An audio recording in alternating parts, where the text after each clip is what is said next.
Olá, seja muito bem-vindo. Olha, nessa edição você confere as notícias que estão em destaque. Vamos juntos. Depois de semanas de pressão vinda de todos os lados, Joe Biden cedeu e anunciou a desistência da candidatura à Casa Branca. Na política há 50 anos, ele sempre demonstrou ter um perfil obstinado e resiliente, mas nos últimos tempos parecia cansado e errático. Quando te derrubam, você se levanta. A frase, dita no dia seguinte do desastroso debate com Donald Trump, pode servir como um resumo de Joe Biden, um presidente otimista e obstinado que se propôs a salvar a alma dos Estados Unidos. Em uma carta publicada na rede social X, Biden afirmou que acredita que é do melhor interesse do partido e do país que ele se concentre exclusivamente no cumprimento das funções como presidente pelo restante do mandato. A publicação é o ápice de semanas de forte pressão e disputa pela sobrevivência política do presidente. Católico devoto que disse que só Deus poderia convencê-lo a desistir da candidatura, o democrata de 81 anos foi vencido por um adversário impossível de se derrotar: a idade. Um cruel fim para um homem que está na política há meio século. Nos últimos tempos, deixou transparecer uma imagem de ancião.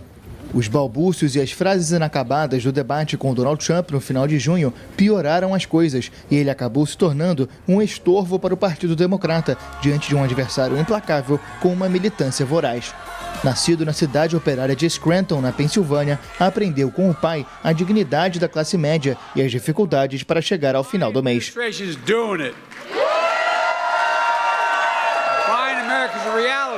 Joe Biden entrou na política durante a Guerra do Vietnã, que marcou toda uma geração, mas na qual ele não se engajou. Como estudante de direito, pôde evitar participar dos combates. Em 1972, então com 30 anos, foi eleito senador. Pouco depois, a esposa Nelia e a filha, ainda bebê, morreram em um acidente de carro. Biden prestou juramento no hospital ao lado dos dois filhos sobreviventes, Bo e Hunter. Os Estados Unidos também se lembram da triste imagem de um Joe Biden devastado pela dor em 2015, no enterro de Bo, que morreu de câncer. Diante das provações da vida e dos reveses políticos, Biden sempre demonstrou grande resiliência. Senador por 36 anos e vice-presidente durante o mandato de Barack Obama, o democrata sempre quis as chaves da Casa Branca. Depois de uma campanha marcada pela pandemia, venceu as eleições de 2020. O 46º presidente dos Estados Unidos, que tornou Kamala Harris a primeira mulher e primeira pessoa negra a ser vice-presidente, lançou um programa de vacinação, reativou a economia e renovou as alianças internacionais. Em 2021, o relativo estado de graça que desfrutava evaporou devido à retirada caótica do Afeganistão e, mais tarde, pelo aumento histórico da inflação, que levaram a grande queda na popularidade.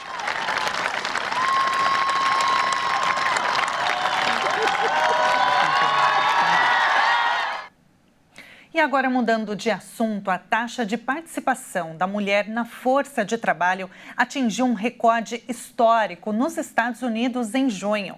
Os dados sobre o mercado de trabalho são do relatório mensal de empregos norte-americano. De acordo com dados do Bureau of Labor Statistics, a taxa de participação da mulher na força de trabalho dos Estados Unidos chegou em junho a quase 78%. Os resultados revelam um pouco do perfil do mercado de trabalho norte-americano. Foi o terceiro mês seguido em que a taxa de participação de mulheres entre 25 e 54 anos atingiu um recorde. E o número de empregadas em idade ativa em relação à população também continuou a aumentar, atingindo 80%, o nível mais elevado desde 2001. A participação das mulheres na força de trabalho já se recuperou da pandemia. Nos anos que antecederam a Covid-19, as taxas de participação das mulheres na força de trabalho aumentaram mais rapidamente do que as dos homens. Em abril de 2020, essa taxa era de 73% quando a pandemia congelou a economia dos Estados Unidos, forçando mais de 20 milhões de pessoas a deixarem seus empregos. À medida que o país se recuperou, a maré acabou virando. A evolução econômica e a recuperação da pandemia ajudaram a acelerar os fatores favoráveis à entrada das mulheres no mercado de trabalho. E um projeto de lei prevê a possibilidade de trabalho remoto para mulheres em situação de violência doméstica. O texto está em análise na Câmara dos Deputados. Hoje, a lei já prevê que o juiz assegure à mulher em situação de violência doméstica, quando necessário, o afastamento do local de trabalho e a manutenção do vínculo trabalhista por até 6 meses. Mas uma proposta que está em análise na Câmara altera a Lei Maria da Penha para assegurar o trabalho remoto às mulheres em situação de violência doméstica e familiar. Pelo projeto, o juiz deverá garantir a manutenção do vínculo empregatício, quando necessário, o afastamento do local de trabalho, por até 1 ano, em outro lugar onde não haja risco para a vítima ou, sendo inviável, o regime domiciliar de trabalho remoto. O juiz, ao analisar cada caso e suas particularidades, poderia estabelecer medidas protetivas, como o trabalho remoto ou o trabalho em outro local. A proposta deve ser avaliada em caráter conclusivo pelas comissões de trabalho, de defesa dos direitos da mulher e da Constituição e Justiça e de Cidadania. E para virar lei, o projeto precisa ser aprovado em plenário da Câmara dos Deputados e do Senado.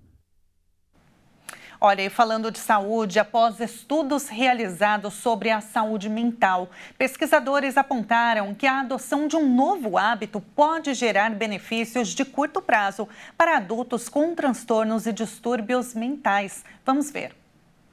No dicionário, a palavra saúde está associada ao bem-estar físico e psíquico. Com a influência da vida urbana, o novo estilo de vida estressante acabou contribuindo para o desenvolvimento de doenças psicológicas, sobretudo pelo ambiente digital e acelerado em que vivemos. A natureza pode servir como uma intervenção, de acordo com a revista científica Ecopsychology. Os pesquisadores descobriram que estar na presença de árvores, ficar em silêncio e poder ouvir o canto dos pássaros tem um efeito calmante, mas além de estar exposto à natureza, eles perceberam que a partir dos 10 minutos ao ar livre, tal atitude seria benéfica para a saúde mental. Foram analisadas a melhora no humor e a redução de estresse. Os autores da pesquisa observaram também que, para quem não tem tempo, a exposição à natureza urbana também faz efeito. E por isso, é importante preservar espaços verdes no meio urbano, pois os benefícios são comprovados. E esta edição fica por aqui. Continue ligado na nossa programação. Muito obrigada pela sua companhia e até mais.